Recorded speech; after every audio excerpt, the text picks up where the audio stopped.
Gear up, scooter fam. So today I'm gonna do a scooter comparison. I thought would be kind of fun to do. I'm gonna compare the RX7 to the Inmotion RS.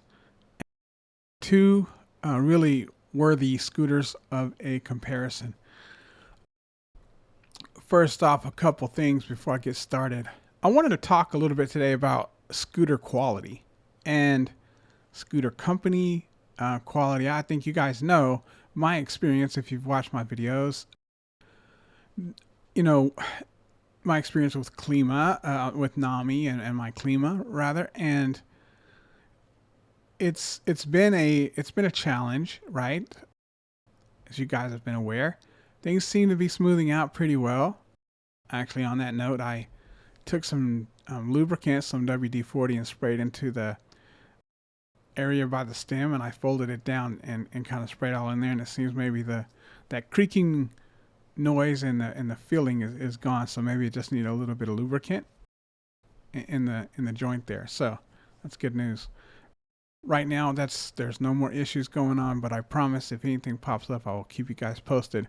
I hear people's issues all the time in the comments, on the boards that I follow, and you know they're out there, they're common, and that's sort of what I wanted to talk about. So all scooter companies have problems. All scooters have problems. There's no perfect scooter. I was somewhat, anticipating some of these problems before I got it just because of my research. So I didn't explode or get, I was expecting some of this.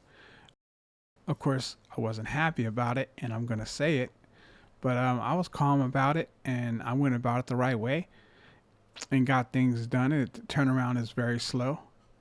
There's a guy's story talking about his experience with an Inmotion RS and how he's had motor controller problems. This is not the first time I've heard about the Inmotion RS having motor controller problems, but I've heard of motor controller problems with the Namis. I've heard about them with the RSs, with the Cabos, across the board. I don't know if I've heard of a scooter that didn't have motor controls at some point, problems at some point. It just seems like a very common problem. Battery problems, motor controller problems, brake problems. You name it. Scooters are going to have problems. Now, did I expect to have problems right out of the gate? No, I didn't. I hoped I didn't have problems like that. It was in the back of my mind, to be honest, and one of my bigger hesitations. But it wasn't anything too serious, and I was able to get it all taken care of in a couple of weeks, and things are starting to smooth out somewhat. So, not complaining at the moment about my Clea, loving it. So, and I expect that.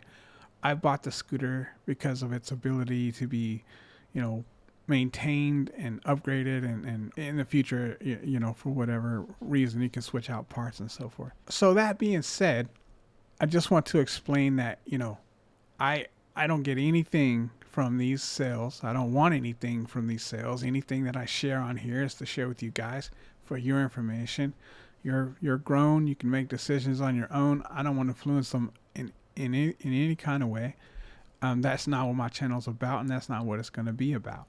So I want to bring you guys helpful information, and if that means calling scooter companies out for their errors and so forth, then that's what I'm going to do. Person I had a conversation with today online said that he's still waiting 2 months for his motor controller from Inmotion or Voro.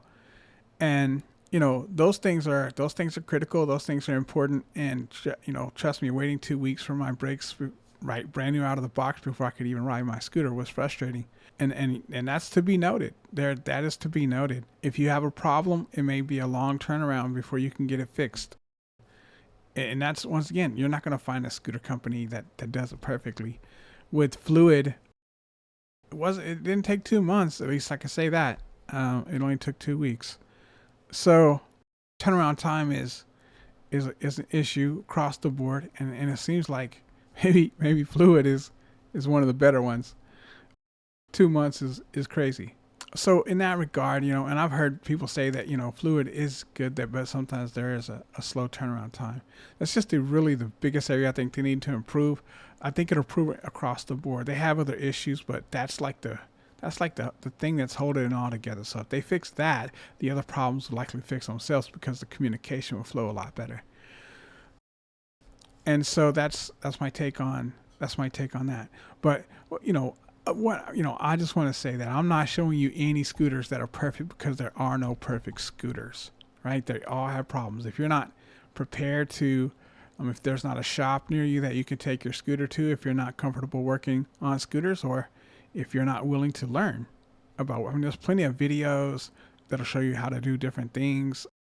That's not really what my channel's about, but there's plenty of videos that you can watch that'll show you how to change. It's how I learned how to change my brakes. There are plenty of videos on changing out the motor controllers for this scooter that I've already watched. I knew everything about the scooter before I ever got it here, just so I would know how to do everything. I was prepared in that regard. And any scooter that I buy, I would go to the same trouble to learn about before I made my decision. Certainly after I made my decision. What I mean is, I don't want to find out as much as I could as far as making a purchase decision. And once I made the purchase, go back and make sure that you got all the details on it, because you're going to want to know. Someone said, why are the manuals so vague these days? And probably because there's so much information online, right? I mean, you can find out almost anything that you want to find out. I just want to, preface it with that. I don't get anything. I'm not pushing you guys to buy anything. That's not my goal here. My goal is to show you things. Any codes that I put up are not my codes. They're other people's codes. It benefits them. Or I just found it randomly. For example, the Cabo 100. I just found it. I don't know whose code that is. It's Cabo's code, I assume. It doesn't belong to any person. Otherwise, it'd have something attached to it. So if I share a code, I'll explain where it came from. But it has nothing to do with me. I don't have an interest in it. It doesn't benefit me whether you use the code or not, or buy the scooter or not. I'm just giving you information, and I want to make that clear. For the second thing, I wanted to talk a little bit about my Clea setup real quick. I don't want to make an entire video on this, but I just want to, kind of touch on it real quick before I get started with the RX video. The Clea came with the blinker on the left side and the this mode controller over here on the right side. And I seen a video on this where it was the opposite, and the guy was complaining that he didn't like to have to use the turn signal and the throttle on the same hand while trying to ride, so he wanted it over there. I don't know if Michael Shaw was listening to that YouTube video or not, but he when I got mine, it was over there, and the mode button was over here to the right. The problem is that it's difficult to if you want to use cruise control with the mode control on the right, because you have to hold down the minus and hit the throttle at the same time. So you'd have to reach over your hand across all on this side here, which would be a terrible idea, to be able to engage cruise control on the Clea. And so I thought about it, and I was okay with that because I don't really use cruise control a lot, or really at all. So it didn't matter to me that it was over there.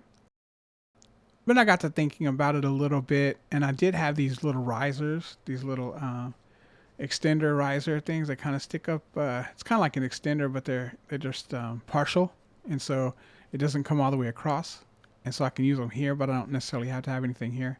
I do have another bar that I could attach that goes like that, but I don't need it, so I'm not using it right now. I kind of like the way this looks anyway. So anyway, I had these, and I decided to move the controller from over here to up here on my riser, and now I can actually reach both of them with my left thumb. So I can hit this minus button and hold the throttle with my right hand to engage cruise control, just in case for some reason I need it for whatever reason one day, or I decide just to try it out because I've never actually even tried it out. So just to see what how it works and stuff. So in any case, I haven't done that, but it's over here in case I need to, and I can still have my turn signals on the left side, which I do do like. Instead of compromising and having one way or the other, I have them both on this side, and I can reach easily both of them with my thumb. If I put them side by side on this side, for example, put them over here, it would be really difficult for me to reach my thumb across here and kind of try to manipulate that here at the same time. So this actually works out really well. And it was just kind of an idea that I threw together. Of course, I did that on this side, and I decided that I'm going to do this over here. I'm going to have this one, and then I'm going to use the NFC reader. I'm going to bring it up from here and put it up here because it was kind of covered up down here. I could still use it, but it's just easier out here in the open, and that's at the highest point of the scooter pretty much. So it kind of works out, and I like it there. Of course, these are just kind of, mirrors, just rear view mirrors that I got that I like, and attach them to the inside of these bars too. Also, that allows me to, if the scooter breaks down or something, and I have to have my wife come get me, I can remove these pretty quickly with an Allen set, and I keep one in my bag, so I could easily pop these off and put it in the car. And fold it up. I haven't tried that yet, but I'll have to give that a shot. Maybe I'll do a video. These are nice because I can take them off really quickly and just put them aside and then fold this up. Otherwise, it would be a little bulky trying to get it in with these things attached. But these are easy to get off pretty quickly and put into the car. So I like them pretty well. They move around a lot, and this thing is so big. I kind of hit every tree limb and everything. Sometimes it messes them up, but in general they work really well, and I adjust them on the go fairly easily. This is a bag that I got, and it's just a bag that opens up, and it has some structure to it, and it's laptop size, right? And I think that's maybe what it's made for, like a laptop or something type of bag. But I use it for putting things in when I'm going to pick up things. And I also have my GoPro case that's about this tall, and it comes out a little bit shorter than the bag is long. And so I have about a gap like this that's kind of square, and I can put a drink down in there. So sometimes, I might have mentioned, I go get my wife an iced coffee or something like that, and I have a place to put the iced coffee inside there because the GoPro case kind of makes a little spot for it to go. And then anything else I could put on the other side. Also, if I pick the GoPro case up long ways, it fits perfectly to where it separates the two sides, or I can push it all the way over and just have that tall side. It was a coincidence that it happened to work out. I was sitting here looking at my GoPro case, and I got the idea to go put it in there and try it out, and amazingly it worked. So this bag is on Amazon. I don't remember where it is, but I just hit in scooter bag, and it just latches up and so forth. Then here's just a front view of the scooter, what that looks like. This right here hung down and was hard, and I seen a video on it before where a guy was kind of complaining about, that's another thing he was complaining about. He had some complaints about the Clea, and he complained that this just kind of hung down and these wires kind of covered up the light. And so pretty easy solution. I just took a zip tie right here and just zip tied it back to the stem, and that worked for holding this in place as well as keeping these wires from being able to come out in front of the light there. So that's an easy fix. If you watch this video, just take a zip tie. It already looks normal because you got all these other zip ties that come with the scooter that way. So it looks very normal to have that up there like that. Then I have some zip ties holding this bag on this side to the stem, and then to the handlebars as well. I have them going through here, and it just keeps it really secure so it doesn't move around a lot. And I just pretty much secured it with the straps it came with and zip ties until it was pretty much not going to move. All right, sorry about that. Just wanted to kind of give you guys an update on how I did everything, and if you guys have a Clea or thinking about getting a Clea, and you you weren't aware of how that can go. So you've got to give up something, no matter how you put it there, unless you get a little extender type of deal there, and then you can have it on one side and be able to have the best of both worlds, so to speak. And if the guy complaining about that just happens to see the video, then you'll know. All right, on to the video comparison. To start off, the RX7 is $37.99, and the RS, Inmotion RS, is $36.99, so $100 difference. The RX7 has a top speed of 65 miles an hour tested, I think, and the RS has a top speed of 62 miles an hour tested. For the RX7, it tests at 44 miles of range, and I believe that the RS has tested up to 60 miles of range. For the batteries, they both have the same battery, which is 72 volt, 40 amp hour battery. The RX7 has 11 by 4 inch PMT Italian racing tires, and the RS has 11 by 3.5 inch tire. The RX7 has 1800 watt dual motors, and the RS has 2000 watt dual motors. The RX7 has KKE adjustable shocks, and the Inmotion RS has fully adjustable suspension, meaning adjustable height suspension, so you can raise the height of the scooter itself or lower it. The RX7 has Magura quad piston hydraulic brakes, and the RS has Zoom hydraulic brakes. The RX7 comes with a paddle throttle, and the Inmotion RS comes with a twist throttle and an additional paddle throttle for free if you get on the Inmotion site. They both have IP67 rating, which is outstanding, probably the best that you can get as far as I've seen. It's actually over and above in my opinion, but that's not a bad thing. For the weight, the RX7 is 139 pounds and can support a 400 pound load, and the RS is 127 pounds and can support a 330 pound load.